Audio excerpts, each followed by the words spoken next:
Welcome to The Screen Queen, the show where I'll be talking about your favorite show or your favorite movie. You'll just have to find out what you're about to know. This is your Screen Queen, your host, Samantha Parrish. Hello there, and welcome back to the show. This is your host with the most, your Screen Queen, Samantha Parrish. So, there is an unexpected pattern that kind of happened on the show where we covered a drag queen movie, and now here we are again with another underrated drag queen movie, The Birdcage. So for those out there that have never heard of The Birdcage, or it's been a while since they've seen The Birdcage, I'm gonna give a little refresher about the plot. So The Birdcage follows a gay nightclub owner named Armand Goldman, as he's had a pretty good life. He has a successful nightclub. His life partner and drag queen Albert is a part of the show, and they have done everything in their power to raise their son, Val. And the time has come that Val is getting married. And you would think with a situation like that, where two families are coming together to celebrate this couple getting married, oh, this is not the kind of meet the parent situation that is gonna happen here, as Val has kept it a secret from his fiance's family that his parents are gay men. And because the fiance's parents are right-wing conservatives with high morals, they have no choice but to help their son and play it straight for one day, so that way the family of the fiance doesn't catch wind that not everything is straight around here. Far from it. And it's an amazing movie that has so many hijinks that you have to wear Depends to get through this movie. You will not make it through this movie without a sore rib cage for how hard you're going to laugh during this movie. I would know. My lungs have not recovered since the day I watched this movie. It's always been a mystery to me that The Birdcage didn't become as popular as it should have been, but The Birdcage had to take time to get where it needed to be celebrated today. With the fact that gay culture was starting to get its groundlings and roots in the 90s, The Birdcage was one of the best movies to come out in the 90s that honestly was the best point to come out was the 90s. You had some of the most amazing talent behind it that really got to showcase gay culture in a way that could be acceptable, but also in a sensitive way as well. I mentioned in the episode to Wong Fu, Thanks for Everything, Julie Newmar, that it was kind of a touch-and-go process with how an audience could be able to digest something that they weren't sure if they were going to be comfortable with. After we had To Wong Fu, well, then we get The Birdcage, so I guess people were pretty comfortable if they went ahead and dived into that movie. But a lot of that help did come from Robin Williams, and there will be a lot discussed about his performance in the movie, as well as the other amazing talents behind this. There's a lot that went into this movie that not many people know about, and there's some stuff that's still talked about to this day about the impact of this film, so let's get into it. This is The Birdcage.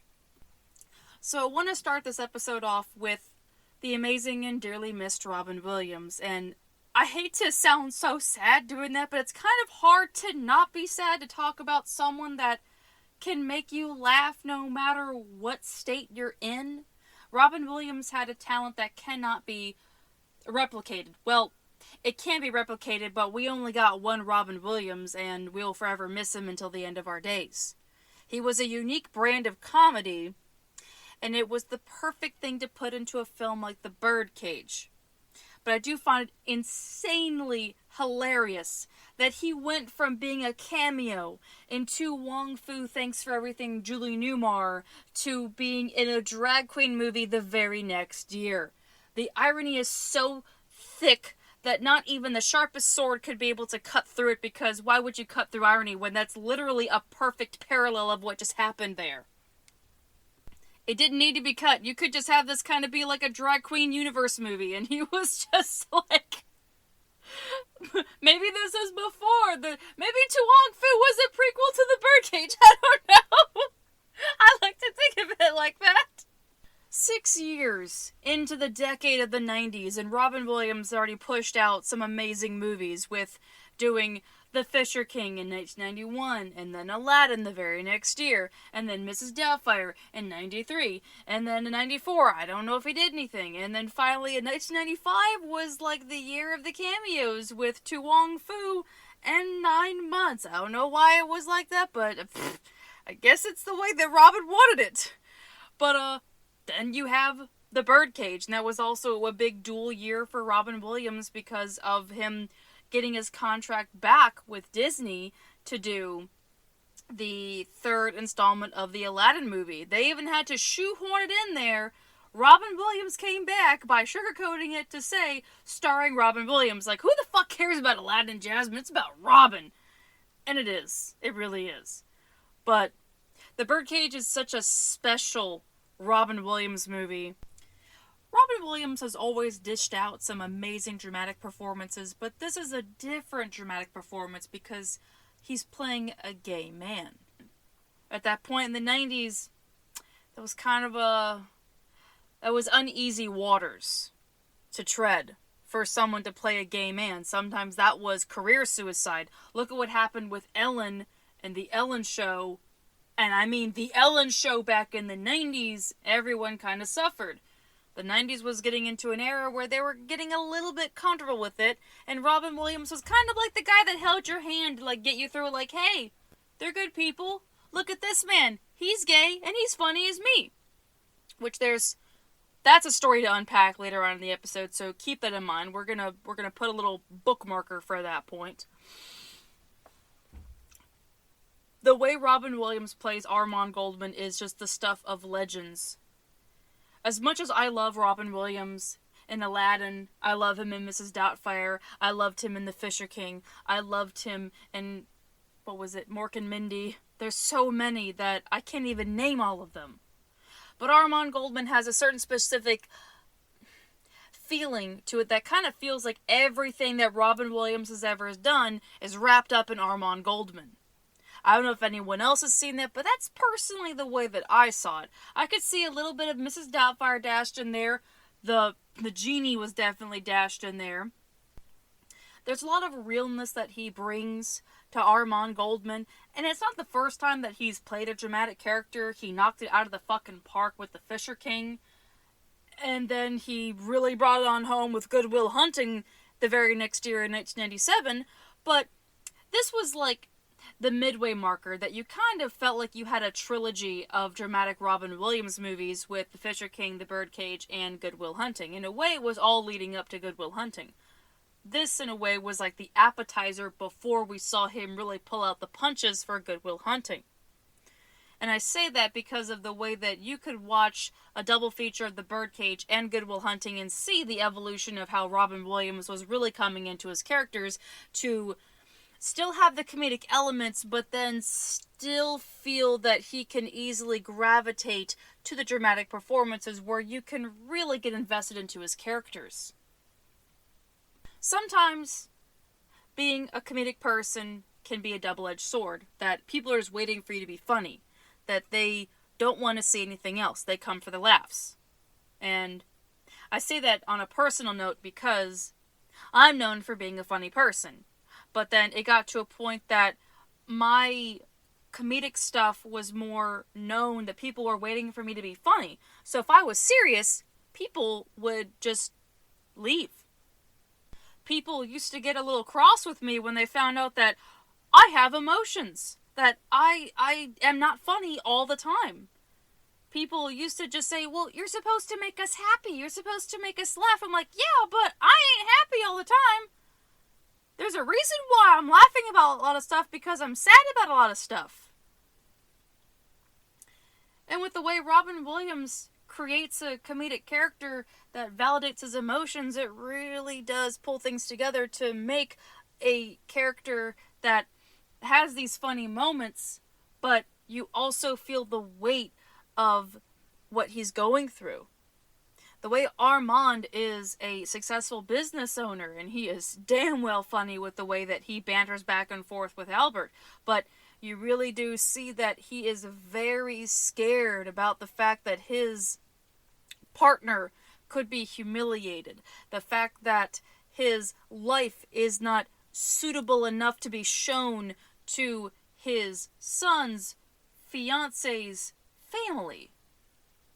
You feel humiliated and a little hurt along with Robin.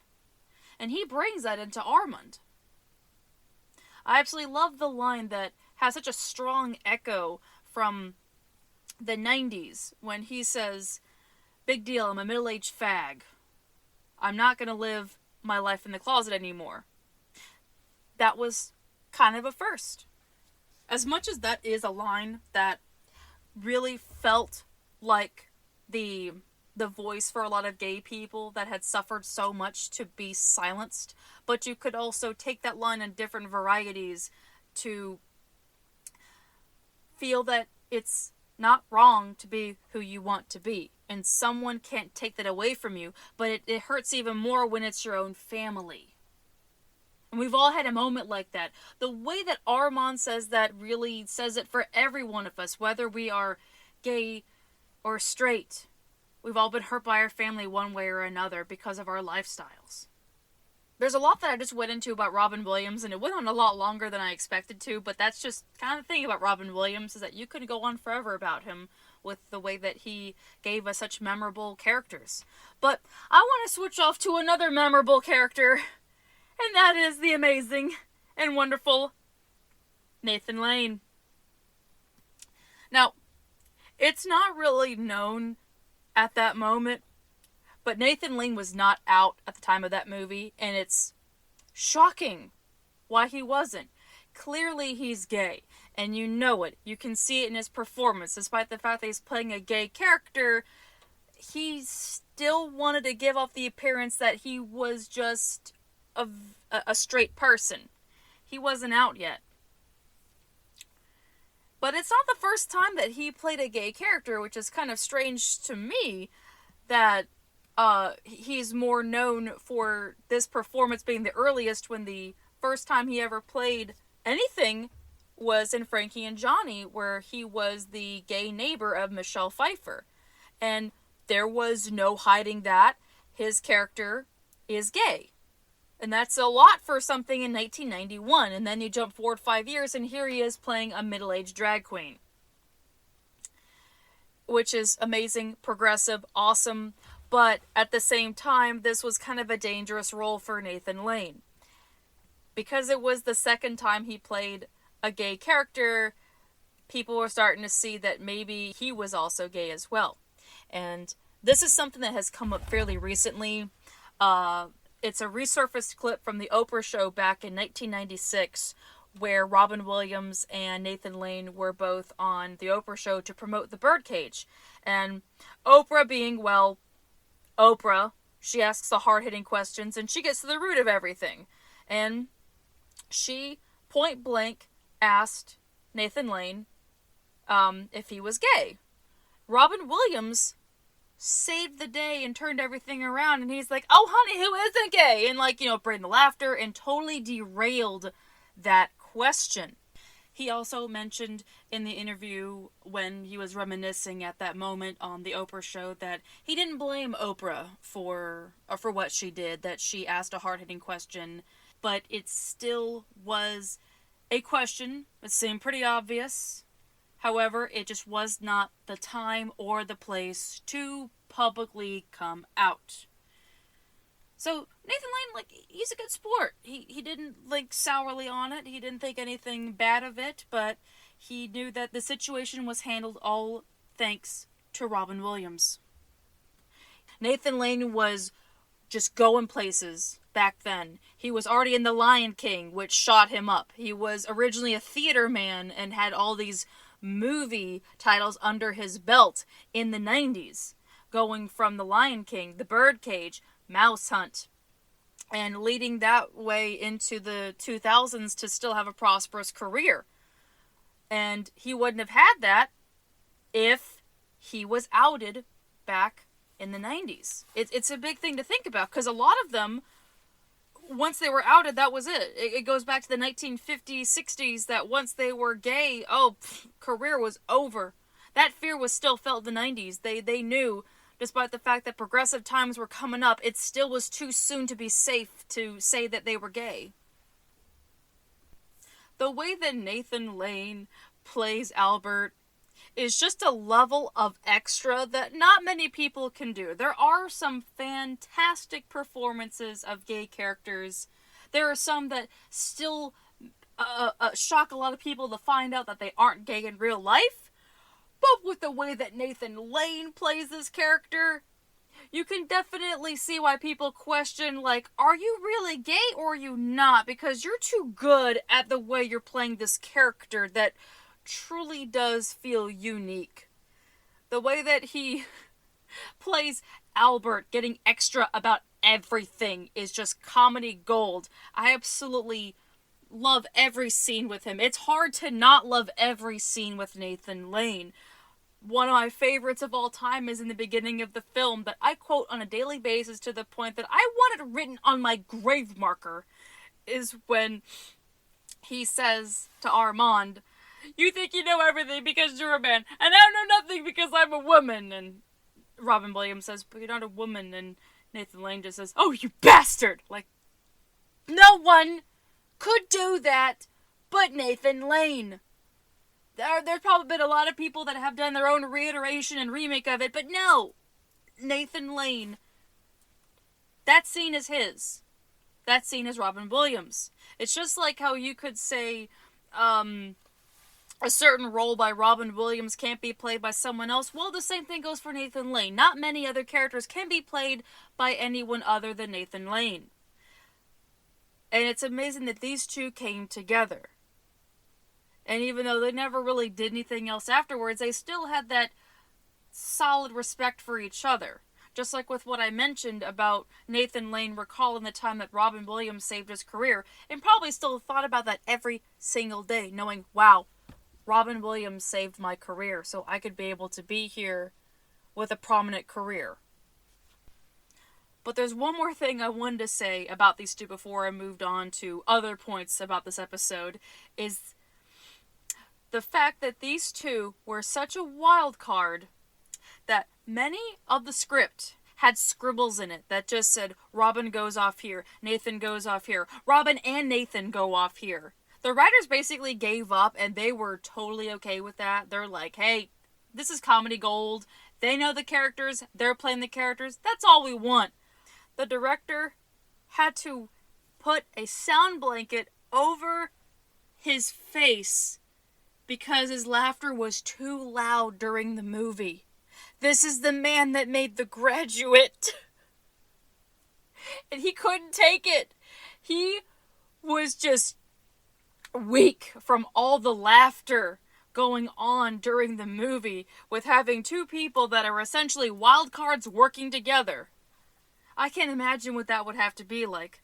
Sometimes that can be a tough call, having too many comedians in the same room, knowing is it going to be overtaxed. But with Robin and Nathan, you had the perfect amount of comedy. But there is someone else I do have to talk about for this movie. And it really hurts me to say this almost as I'm rewatching this movie again, is Hank Azaria may have stolen the show from Robin Williams and Nathan Lane. Now, I do have to mention that Hank Azaria is a name that has been thrown out a lot in Hollywood. It's just been here, there, everywhere, and it went right over my head a couple of times. I'm just like, oh, I don't know what that is. I'm going to go over this way. It's kind of like what happened with me, so this was my introduction to Hank Azaria's career. I had no idea that he was a part of The Simpsons. And after seeing this movie, I'm like, no wonder you're on The Simpsons, and why you're still on The Simpsons. Hank Azaria played the character of Agador so well, people legitimately thought he was gay in real life. For years, they still asked Hank Azaria how long he's been gay, and he's like, I'm not gay. And they're like, oh, are you sure? He's like, I'm positive. Like, it's just a character for the Birdcage. That is impressive. There are some people that can change their accent, and you truly think that they are from a different country. There are some people that play someone so evil that you think they're evil in real life. And then here's a case like Hank Azaria where they thought he was really gay in real life. In a way, Hank Azaria's comedy is sort of like the big palate cleanser in between Nathan Lane and Robin Williams, because they both have their different brand of comedy, the different layer of laughs. But the way that he played Agador is just... it's something. Everyone has a certain special something in this movie, and whatever Agador is, he just is Agador. But the reason why I mention it is because, strangely enough, Hank Azaria's character is the only part of the Birdcage that has been able to breach into cultural references. I've seen multiple movie reviews that have shown clips from the Birdcage specifically using any scenes that have Agador in them.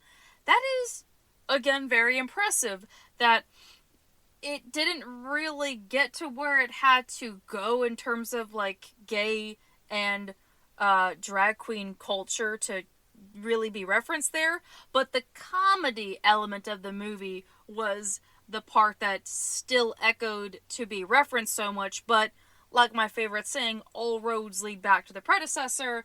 And if people find the comedy of that clip, then they're going to find their way back to the Birdcage, and they're going to see the underrated LGBTQ drag queen gem of the 90s. But speaking of references, though, there's a bit of a far-fetched reference that is not really known, but I do find it kind of strange, and I'm sure you'll find it strange too when I mention it. During the movie, there is a side plot where there are two reporters that are probing the senator, Gene Hackman's character, to get more information about the controversy that he is affiliated with. And there's other, like, news outlets that are trying to get information about the senator, and one of these characters mentions the word Simpson, which that's not a hard thing to figure out, that they're talking about the O.J. Simpson case. And then, 20 years later, Nathan Lane would go on to play F. Lee Bailey in The People vs. O.J. Simpson. That's just kind of a funny little futuristic reference that eventually one of the actors on the movie would eventually go play a part in a dramatic retelling of the O.J. Simpson case. That is some weird shit, but you just kind of can't help but love the irony of putting these pieces together. There are many, many, many great scenes in the Birdcage. Honestly, the whole movie is just one giant great scene.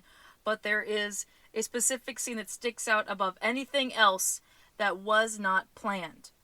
As much as I mentioned earlier that Robin Williams and Nathan Lane were basically the duo double wild cards of the movie, where they were able to just improv a lot of comedy, there's a part where it kind of caught everyone off guard. In the kitchen scene where Armand, his son Val, and Agador, there's a lot of A's being thrown around here anyway, are all trying to figure out what to do to tend to the Keeleys. And right at the moment when Armand is trying to get the food put together, Val's having a breakdown over a bottle of Jameson, and Robin Williams trips and falls on Agador. And you can see that Hank Azaria is pulling it together, and he's still going with this hysterical crying scene, but both of the actors had to really try hard to not break character. This is probably one of the most intense scenes of the movie, just because of all the unplanned stuff that had to make a testament to how they could stay in character.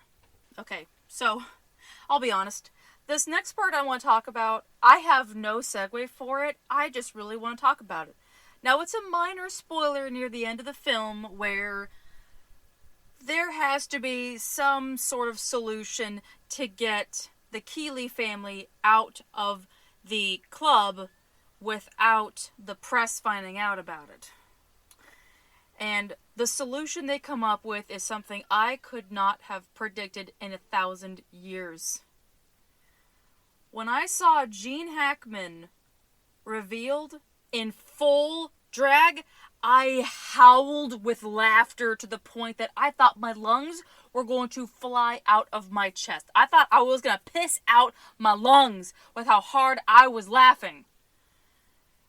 I have never seen something that funny in my life with having something you truly wouldn't see coming. With someone like Gene Hackman, who is known for playing some pretty gritty villains, but the way he carried his character to still be nitpicky about the drag, that just elevated it so much. When he complained about it, he's like, I don't like wearing white. I told him that white makes me look fat. Like, what? Oh my goodness. Only Gene Hackman could pull that off. And he's a funny man in his own way with having the complaint comedy. That's the way I would best sum up the way that Gene Hackman can be very funny. He has quick quips, and he's able to bring a lot of charisma, even to his villains. But to see that in this movie, it is unlike anything I've ever seen before. And every time I show that scene to someone, I half expect them to laugh like I do, but maybe I just find this scene funnier than other people, or maybe other people have a poor sense of humor and they just don't get it. I'm like, you haven't lived until you've seen Gene Hackman in drag, okay? It won't drag you down.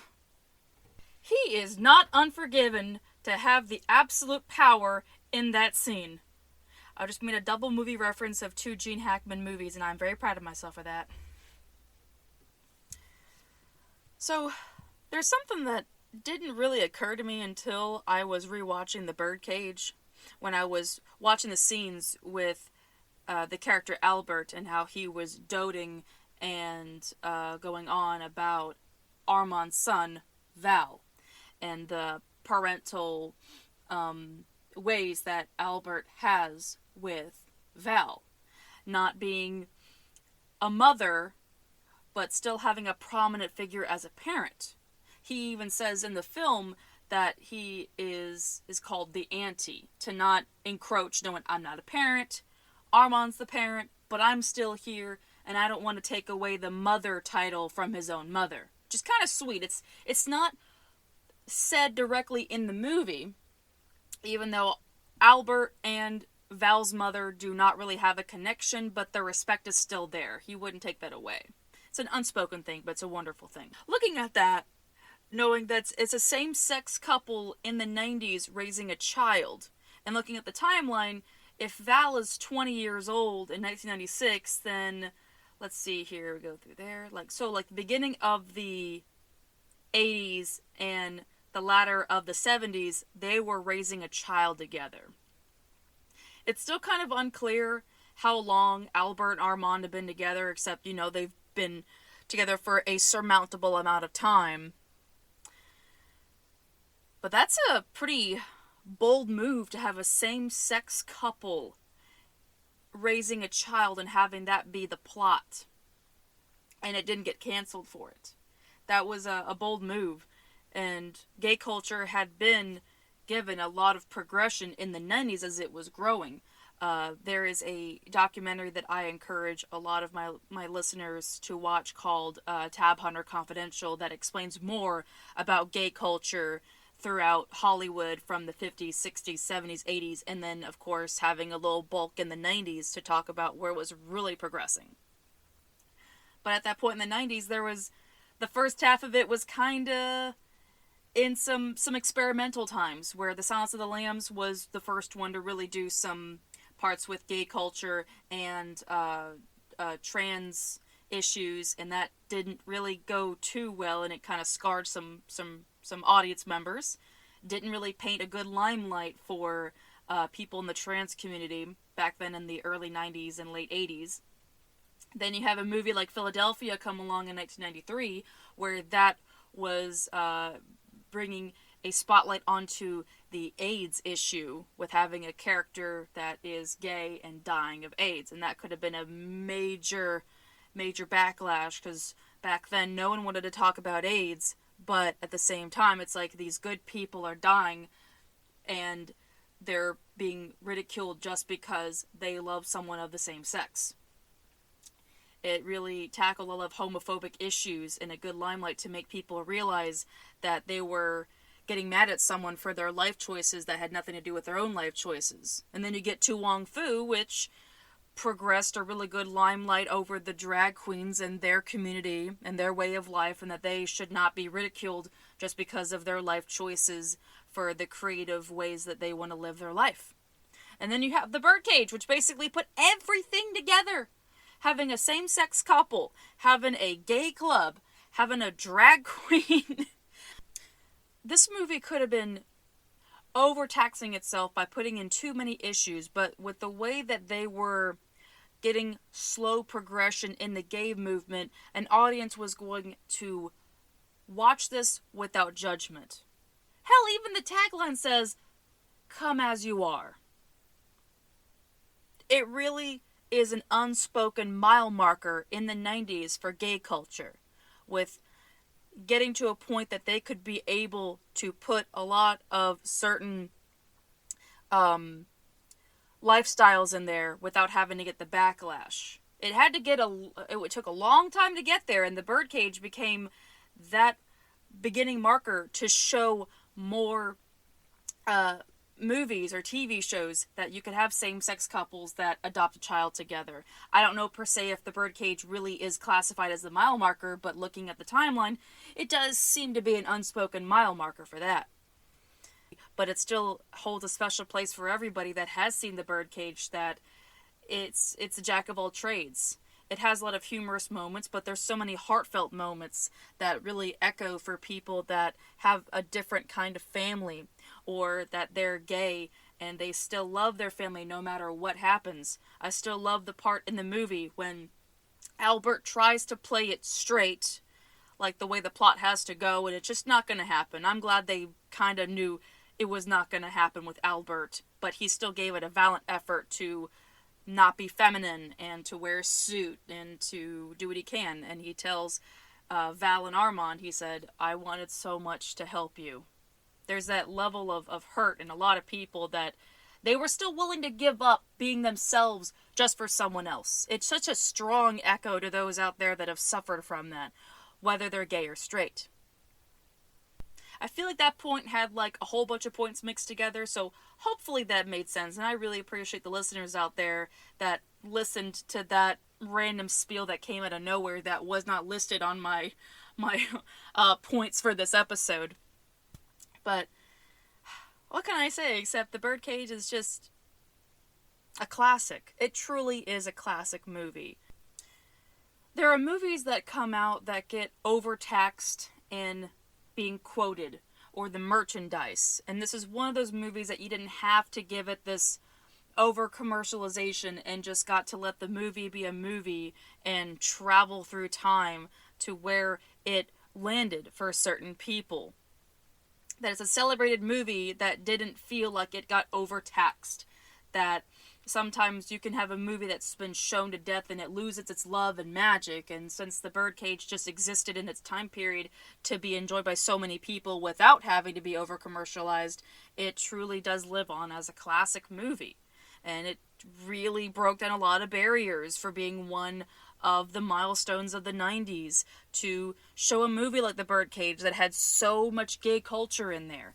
It was driven by two amazing leads that brought it on home to humanize a lot of the gay culture, to make it understandable and to have it be understood that deep down, past the sexuality, they are people and they have emotions and thoughts and feelings just like anybody else would. It really became a progressive movie. It's a movie all about family, and you definitely feel a part of that family when you watch that movie. And that is officially a wrap on the Birdcage episode. I did not expect to go so hard in this episode to do a major deep dive into gay culture, and I think I surprised myself with how much I knew. This is something that I don't really tell a lot of people, but I enjoy talking about gay culture. To get a little bit more personal, the person that I was with, he did not like a lot of the stuff I talked about. And, well, I know he didn't like anything I talked about. It's just really what happened. But one of the things that he kept pushing and pushing with his narcissism and his manipulation was to get me to stop talking about gay culture in my books. And he would say, you can't talk about that stuff in your books. Like, you're condemning society by endorsing into this stuff. You're poisoning the minds of people. And of course, when I heard that when we were together, I thought nothing of it. I'm like, I'm going to write what I'm going to write, buddy. Like, you're not going to stop me. But it still hurt to have to hear something so venomous and so mean. And it really, really pissed me off that he said that. Because there's so much hardships I've seen and unnecessary persecution. And he was one of the people that was a part of that group that were being judgmental and cruel to gay people. And when I broke up with him, it still rung through my head about the terrible things he said to gay people and to get me to stop writing gay characters in my book. Sorry, I'm like losing my voice a little bit, and it's something I've never really talked about until now. So thank you for listening to that. I really appreciate it. And I hope I did this episode justice to talk about the community. The biggest thing I always am terrified about is going into a hot topic and feeling that I've insulted someone, or I didn't get my facts right, or I didn't get a lot of stuff right. I try my best to know certain things going on, and then I always leave room to be taught if I need to really understand something. And thankfully, with all the friends that I've had over the years that have taught me a lot about the community and certain things about the issues that lie within the LGBTQIA, that it's nice that I can be able to carry some of that information with me as I talk more about the issues. And I can't wait until there are more episodes where there will be more discussions about the LGBTQIA and some of the movies that I have yet to talk about. But it was kind of nice for the birthday month that I got to have at least 2 movies where I got to do that. So that was wonderful. So thank you so much for listening. And I really hope that everyone enjoyed the episode. Now is the time to find out what the next episode is going to be on the Screen Queen. So here we go. I got my selections in my little bowl, and we're going to mix it up, and we're going to find out what the new episode is going to be. Okay, I think it's mixed up enough. All right. All right. What are you? What are you? Come on. Unfold. Oh, cool. Oh my goodness. This is going to be a treat. We have an underrated 80s gem for the last episode of the birthday series on the Screen Queen. And this movie is Real Genius. Oh my lord. Y'all don't even know why I'm looking forward to that episode. And you'll find out. Wow. Okie dokie. Well, thank you so much for listening. If any of my listeners out there are part of the LGBTQIA, please know that I love and support you and keep doing what you're doing. You all take care, stay amazing, stay fabulous, and I will be back with another episode. This is your Screen Queen, signing off. Bye-bye!